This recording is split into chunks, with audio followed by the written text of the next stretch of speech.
People often say they want to be millionaires, but most of the time, they don't actually want to have $1,000,000. They want to spend $1,000,000.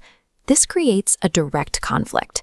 Spending $1,000,000 is the exact mechanism that guarantees you will no longer have $1,000,000. Author Morgan Housel breaks down exactly why we fall into this trap in his book, The Psychology of Money. Society conditions us to treat personal finance like a rigid math equation. We focus on interest rates, we look at tax brackets, and we calculate yields. But money is rarely a math problem. It is a behavioral problem. Think about what it means to be rich.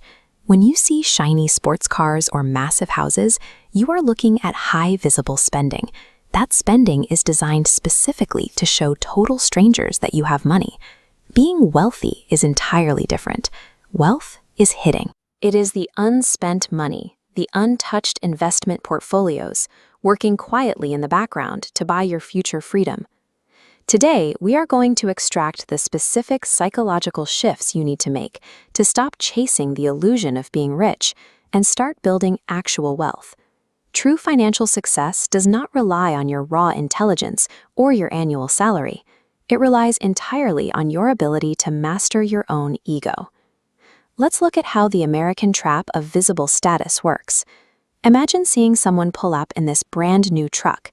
The immediate assumption society makes is that this person is successful. They look like they have immediate wealth and high social status. But the visual hides the financial reality. You don't see the 84-month auto loan, the high interest rate, or the heavy monthly payments draining their bank account. This is the central trade-off of buying high-status items. You get immediate ego gratification from the people around you, but you hand over your long-term financial autonomy to a bank. That expensive watch or luxury car creates absolute financial fragility. You are now trapped. You have to keep working a high-stress job, putting in brutal hours just to maintain the illusion that you are successful. To escape this trap quickly, many people turn to extreme measures. They start chasing outsized, rapid returns to dig themselves out. This leads to what we call the sleep test. People throw their savings into lottery tickets, volatile meme coins, or high-leverage options in the desperate hope of an overnight win. The psychological toll of this approach is devastating. It brings crippling nighttime anxiety, nervous sweating, and the obsessive checking of charts on your phone at 3 a.m. No potential financial return is worth losing your sleep over.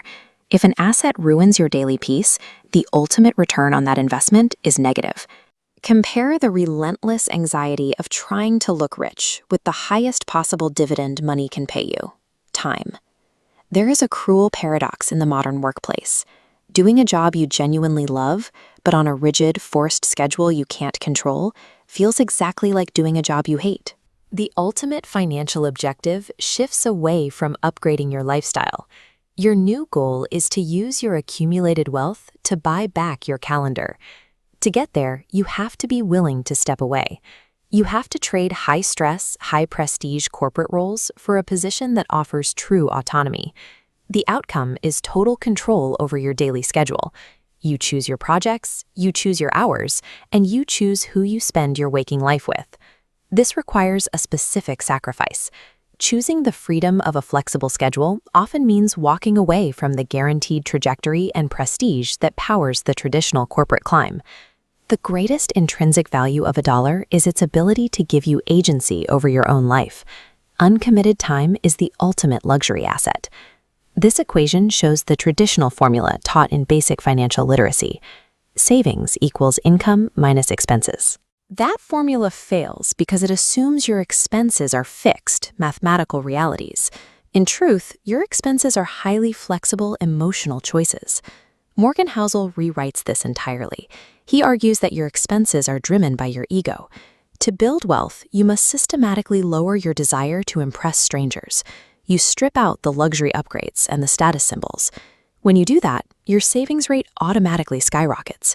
You don't need a pay raise, a massive promotion, or a grueling side hustle to create that extra cash. The social trade-off is stiff. You must be completely comfortable looking average, or even looking like you've been left behind by your peers during your prime earning years. Wealth is the money you haven't spent. It is the invisible gap created between your ego and your income. So, is The Psychology of Money overhyped, or is it a mandatory read? It provides a clear map of the emotional biases that drive our bank accounts, but it lacks any technical, tactical advice. The ideal readers are young professionals experiencing lifestyle creep, high earners who somehow still live paycheck to paycheck, and anyone feeling totally burned out by the daily grind. You should avoid this book if you are actively seeking tactical spreadsheets, real estate tax loopholes, or specific asset allocation advice. It won't give you those. To see through the noise of modern spending, sit down today and calculate your personal enough number. Make a list of everything you actually need. Strip away the vanity items, the mansions, the sports cars, the luxury watches. Calculate exactly what a peaceful, free life costs you. You will likely realize that your enough number is significantly smaller than the millions of dollars society conditions you to chase. True wealth is realizing you already have exactly what you need. If you're ready to make that shift, drop a comment below saying "wealth over rich" and hit subscribe for more deep dives into the strategies that actually buy your freedom.